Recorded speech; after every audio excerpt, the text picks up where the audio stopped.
Hello, and welcome to another guided session.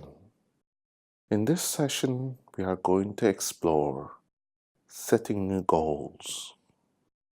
Setting new goals is a very important step in achieving what we are looking for in our lives. It may be a relationship, a job, a success that we define as financial income or financial wealth. It could be a goal such as winning a marathon or achieving a physical condition, or even as simple as making a trip to a location that you have long wanted to do. Whatever your goal is, process is simple. It's a simple process that takes you from point A to point B, from where you are to your ultimate desired place. Now, once we reach that point, we are determined to pursue new goals. But up until then, if we do not reach it, we may consider ourselves failures. And failures are setbacks. Setbacks are things that happen in life. And setbacks often affect our motivation to live, motivation to succeed, our moods, and also affects everything else around it. Think of it like a puddle in which if you throw a rock, an object, there are ripple effects that permeate throughout. Very much like if you are suffering from depression, you might find yourself that you are not able to exercise or attend social functions or not perform as well if you are suffering from mood swings. This is the same way with failure. Setbacks are things that happen in life. And these things are things that affect us in very deep fundamental ways. So it is very, very important to know how to set goals. And there are steps to setting goals so that we may achieve these goals and find new inspiration and motivation through our accomplishments. A journey of 1,000 miles begins with the first step. And that first step is very crucial. Crucial in that if you plan things and set goals appropriately, then you can reach a long-term goal. And that may require you to have stages, stage 1, 2, 3, or 4, depending on the circumstances itself. So in order to achieve this, we must clear our minds. Our minds must also be free of clutter. When it's free of clutter, we are able to focus and zone in to the very important aspect of being in the moment to achieve the goals, knowing that you are crystal clear in your desire to get there. And often we find ourselves needing to concentrate. And concentration requires time, requires effort. And in our busy daily lives, this concentration is often lacking. It is for this very reason guided meditations are so effective. It helps to remove the clutter, makes you see things clearly, and follow on your goals. And setting goals is the first step. So let us begin this journey by simply taking a comfortable position, ensuring that our cell phones or smartphones are all turned off, and that there is nothing as far as noise or any other distractions that could take away from our attention, which we will turn inwards to explore our innate ability to follow our desires, our passions. So let us begin by taking a comfortable seated position. You could be seated with your back upright, with your legs folded neatly underneath, and also your hands and palms overlapping each other above your navel or below your navel, should you choose to take the position. Alternatively, you could take a position where you are reclining in a comfortable chair, or you could even be lying down, making sure that your head is resting comfortably.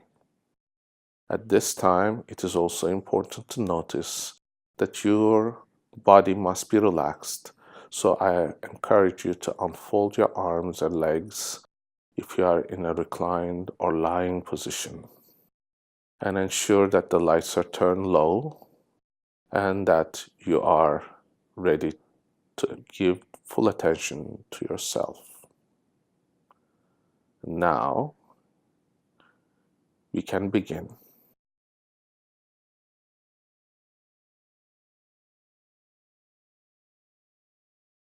Let us begin by taking a deep breath in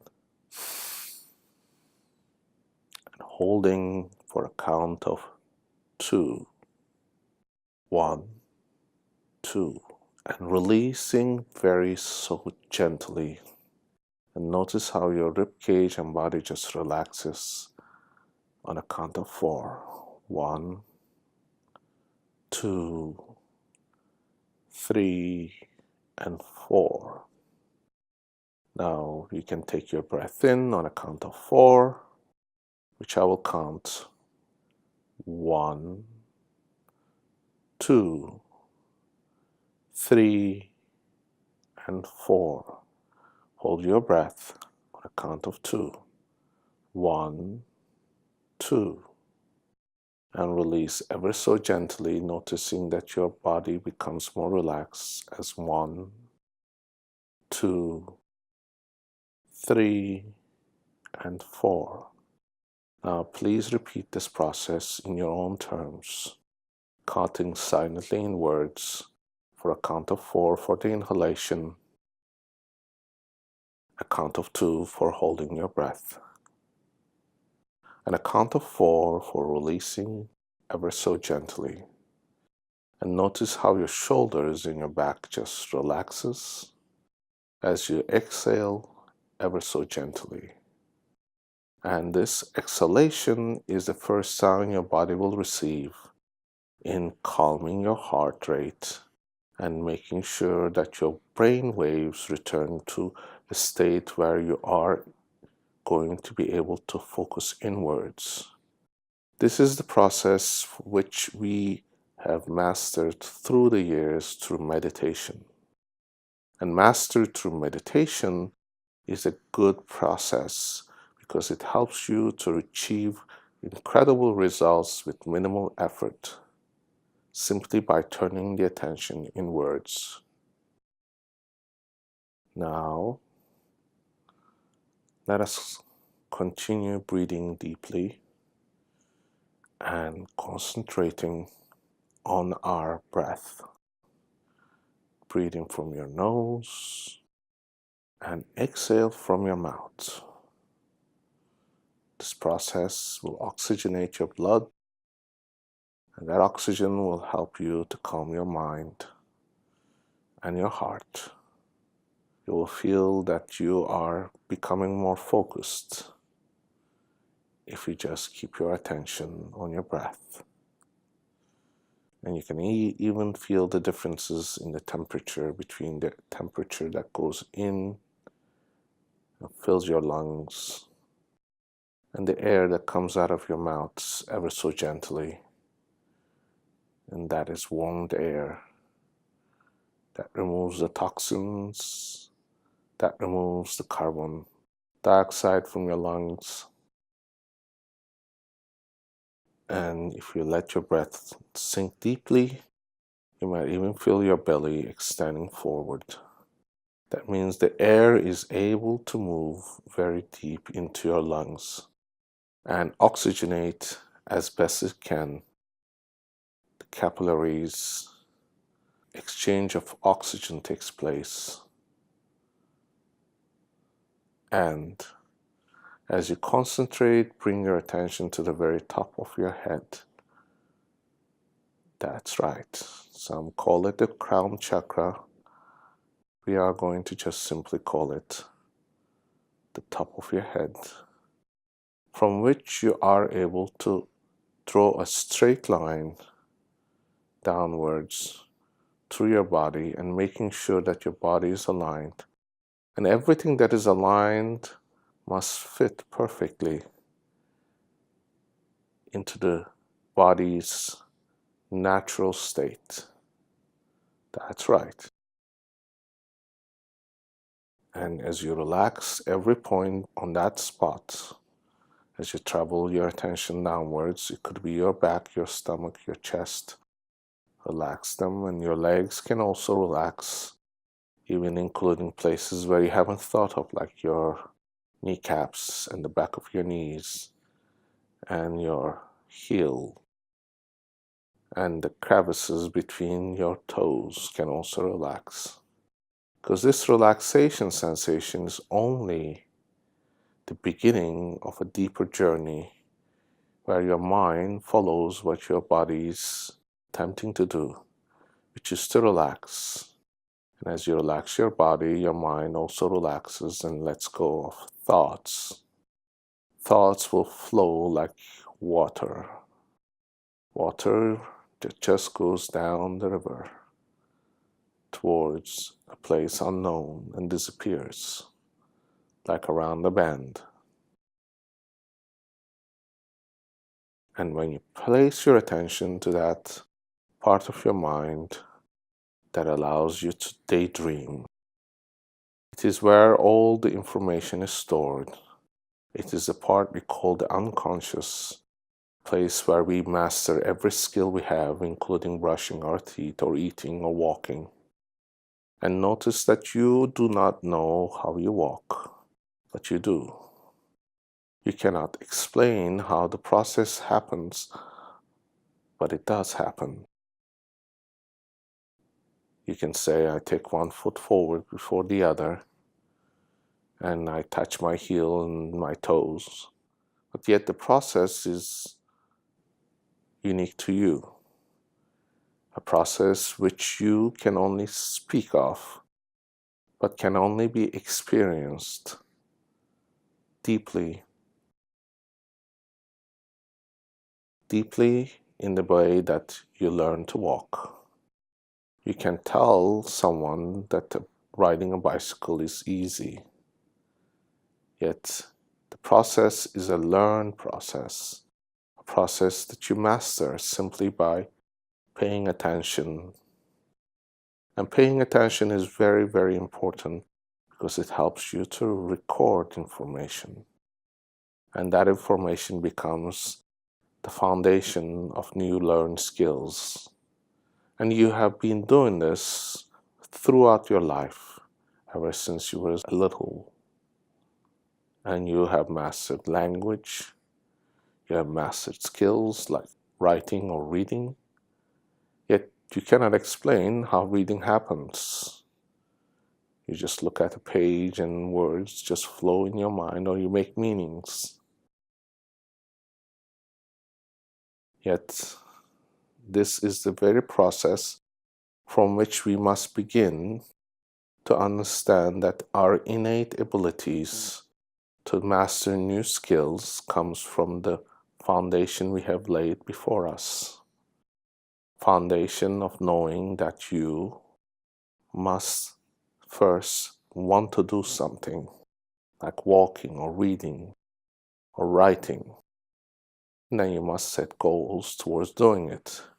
It could be for a little child to walk across the room.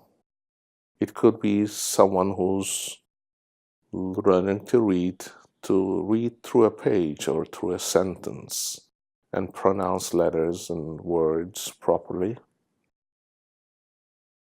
And that process can extend to more complex things like setting up a business or achieving a personal goal like fitness. Or it could be simple as finding someone you love. And those goals must be set clearly. And it must be goals that are attainable and realistic. Now, those are two important factors which we must explore in the back of our minds in the unconscious processes.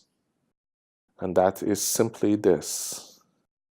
If someone is going to learn to walk, we don't expect them to run. We don't expect them to walk miles first. It might be simply walking across the room, a short distance. So your goal must first be something that you feel is attainable. So if your goal is to set up a business, then your goal must have stages. It might be finding finances, making a business plan, applying for a loan, learning to see how your business can succeed in a hostile environment, knowing what you will need to do when circumstances calls for immediate action. Could be situations where crises are happening and you need to react. And when you have run things through your head and made a simple plan of action, then you are on your way. Yet again, here, what is important to notice is the very idea that you are the sole captain on which your boat of hope and aspiration sail. That boat, that ship must sail towards the goal. Goal is where you would like to be. So, through the days and months and days ahead, you must chart a course of attainable goals, things that are within your abilities. Maybe simply as getting up a certain time in the morning and getting from a point A to point B and performing certain tasks that will help you to get closer and closer to your goal. And then comes the secondary stages, building foundations like building a house, that you construct methods and strategies to achieving levels of success towards your ultimate goal. It could be for someone who's running to set a goal of running a mile and then 2 miles and then 4 miles and then 6 miles, eventually building up the strength to run 10 miles and then working to be able to run a half marathon, then maybe a full marathon. And this process is setting goals. You are not expected to run a mile. You're not expected to run a half a marathon if you have never trained. So training your mind to follow a path sets your mind at ease. Knowing what to do, you will only have to follow the very things that are set for that day, for that week, which will eventually take you to your goal. Now, let's look at the other part. It's the flip side of the coin. One is attainable, which we call the heads, and the other side is the environment. You see, your environment must be nurturing. It must be a place where you are able to nourish through the efforts of your environment. So, if, for example, you are living in a place where you are not able to start your business or your goals, then you need to be able to find an environment that encourages it. It could be social gatherings or communities. It could be simply as people who are in the profession that you wish to aspire. And then put your attention there so that they are in full support of your success. Success comes through when people are in unison. They're all in the course of action towards a common goal. So if you're a runner, You could find people who are like-minded and want to achieve better running goals. So they run 3 miles, 5 miles, 10 miles, and you are welcome to join them so that you find encouragement through your environment, so that you may go forth and see measurable advancements in your efforts.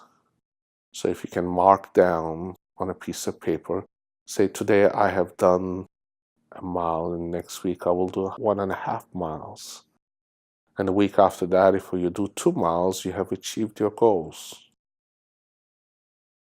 Yet your goal may be running the marathon, so you have taken steps towards your goal. And taking those steps is the first fundamental step in achieving them. Setting goals is the very nature of success.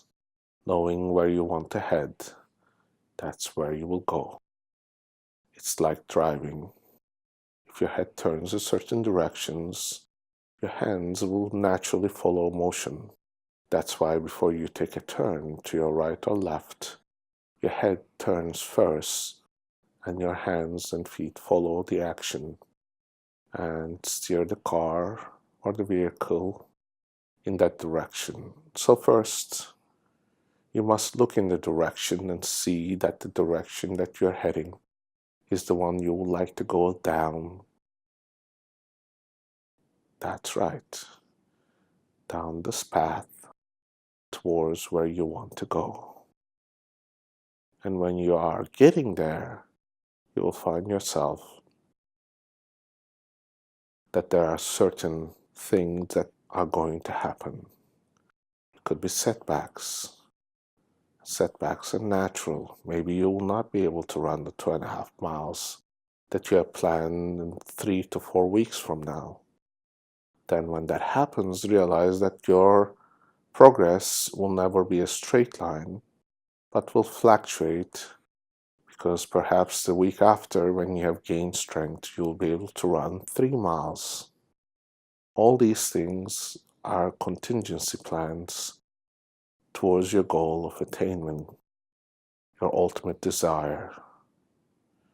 It is for this reason you have to be able to concentrate and clear your mind of all the rubbish, all the clutter that hinders you from attaining your goal.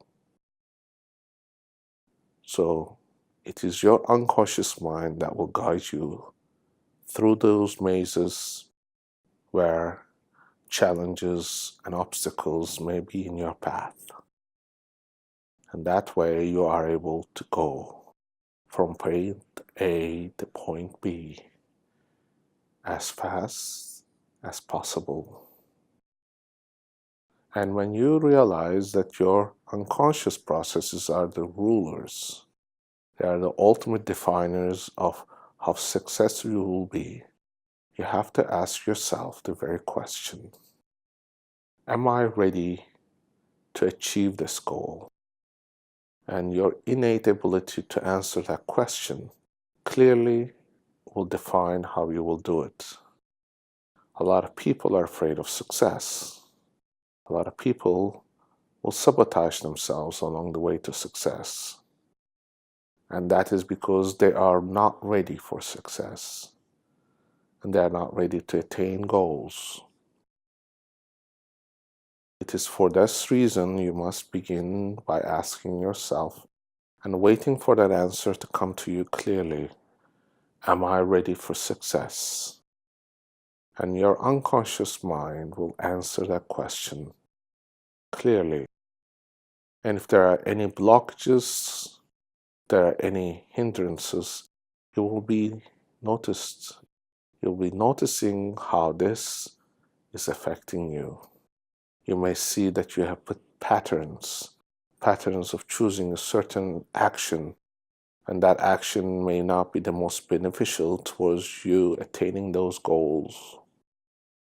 So you must relinquish those behaviors and habits by taking conscious decision to notice them and letting your unconscious mind make those decisions to change them.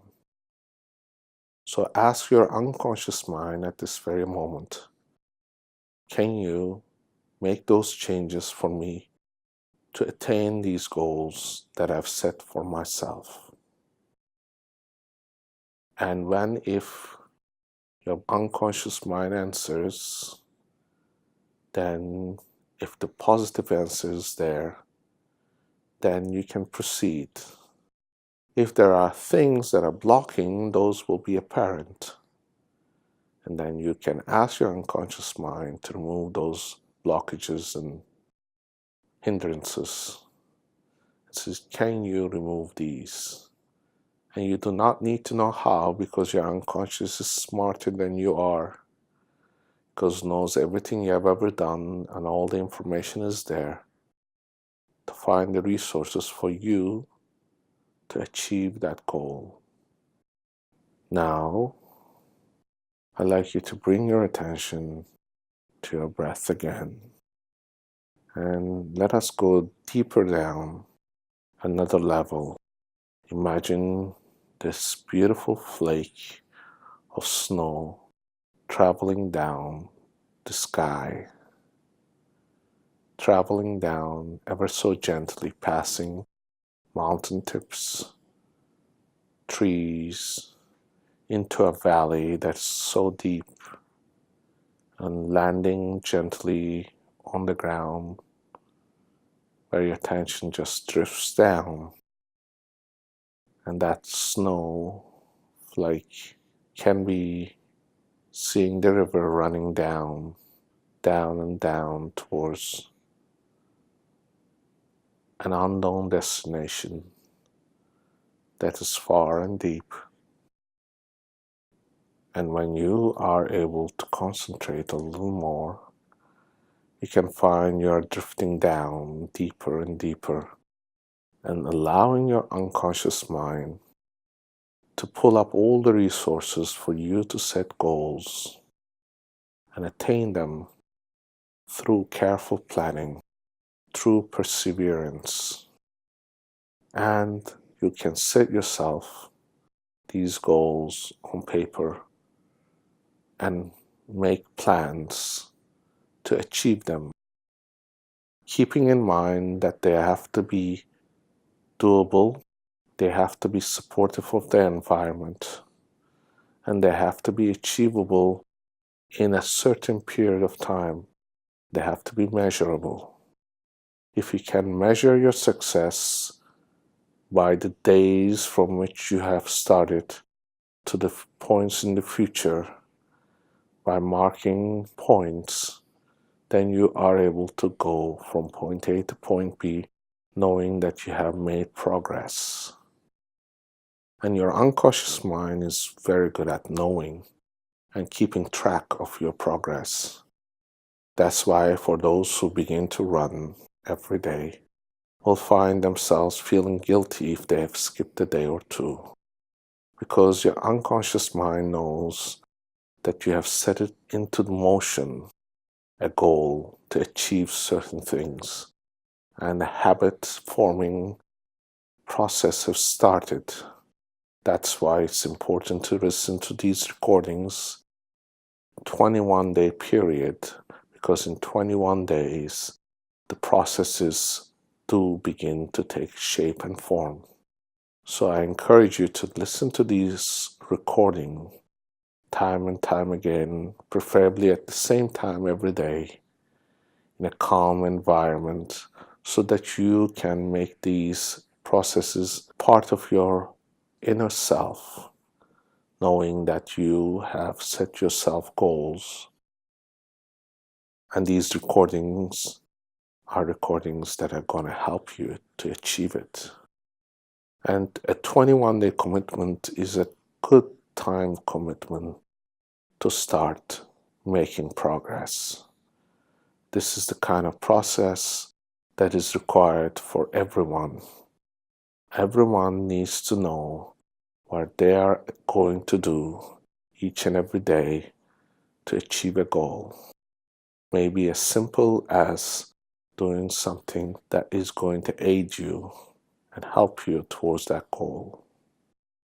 So we begin this process and allow the process to advance, and let your inner side, the deeper side, your unconscious side, find all the resources that it needs to achieve your goals.